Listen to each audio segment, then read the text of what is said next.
ఇవి ఒక్కొక్క హ్యాండ్ అనేది ఒక్కొక్క డిజైన్ ఉంది, అందుకని సపరేట్గా హ్యాండ్స్ ఒక్కొక్కటి కట్ చేస్తున్నాను.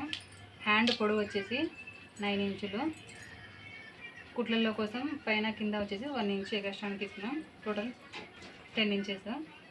ఇక్కడ నుంచి మనం 10 ఇంచెస్ హ్యాండ్ అనేది ఇక్కడ తీసుకోవాలి. 10 ఇంచెస్ తీసుకున్న తర్వాత ఇక్కడ నుంచి ఇక్కడికి ఒక స్ట్రైట్ లైన్ గీసుకోవాలి. స్ట్రైట్ లైన్ గీసుకున్న తర్వాత హ్యాండ్ డౌన్ వచ్చేసి 3.5 ఇంచులు. ఇది ఎల్బో హ్యాండ్ కోసం 3.5 ఇంచెస్ డౌన్ తీసుకోవాలి.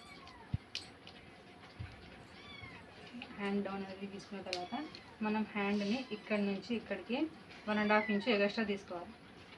ఇలా 1.5 ఇంచు ఎక్స్ట్రా తీసుకున్న తర్వాత మనకి హ్యాండ్కి అనేది చంక పీసులు అనేవి పడతాయి. ఇంతవరకు ఉంటుంది హ్యాండ్. ఇక్కడ నుంచి ఇక్కడికి ఇలా షేప్ అనేది ఇలా కలవాలి. ఇక్కడ చంక పీసులు అనేవి ఇట్లా వస్తాయి. మనం చంక పీసులు యాడ్ చేసి ఇక్కడ ఇట్లా అనేది స్ట్రైట్ అనేది గీసుకోవాలి. గీసుకున్న తర్వాత దీనికి హ్యాండ్ వచ్చేసి చిన్నగా ఇక్కడ పఫ్ అనేది వస్తుంది. పఫ్ ఇట్లా కుచ్చులాగా వస్తుంది. నేను పిక్ అనేది మీకు సైడ్కి యాడ్ చేస్తాను. ఇక్కడ నుంచి ఇక్కడికి 2 ఇంచులు, ఇక్కడ నుంచి ఇక్కడికి వచ్చేసి 2.5 ఇంచులు. మనకి హ్యాండ్ పఫ్ ఎక్కువగా రావాలంటే మనం 3 ఇంచులు 4 ఇంచులు కూడా తీసుకోవచ్చు. మనకి హ్యాండ్కి చిన్న కొంచెం పఫ్ రావాలంటే ఇట్లా ఇటువైపు వచ్చేసి 2 ఇంచెస్, ఇక్కడ వచ్చేసి 2.5 ఇంచులు పెట్టుకున్న తర్వాత దీన్ని ఇలా రౌండ్ షేప్లో అనేది లెగ్గిసుకోవాలి. లెగ్గిస్తుంటే ఇది హ్యార్ స్టిల్. దీన్ని ఇలా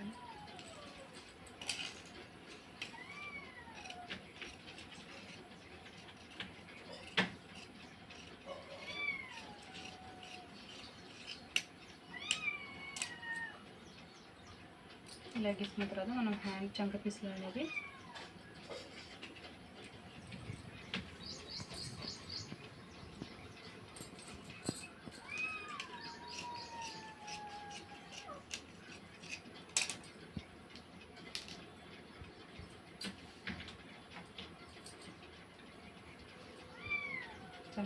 మనకు కంపల్సరీ ఇక్కడ పఫ్ వచ్చే హ్యాండ్కి కంపల్సరీగా పడతాయి.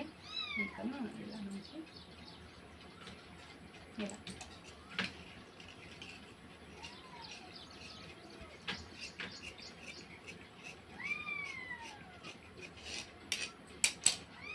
ఇది హ్యాండ్ కటింగ్ అనేది అయిపోయింది.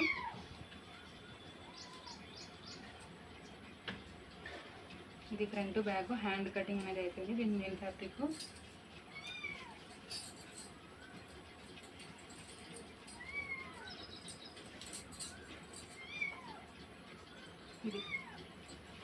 ఇది 2 సైడ్స్ ఒకటే బార్డర్ వచ్చింది, అందుకని మనం హ్యాండ్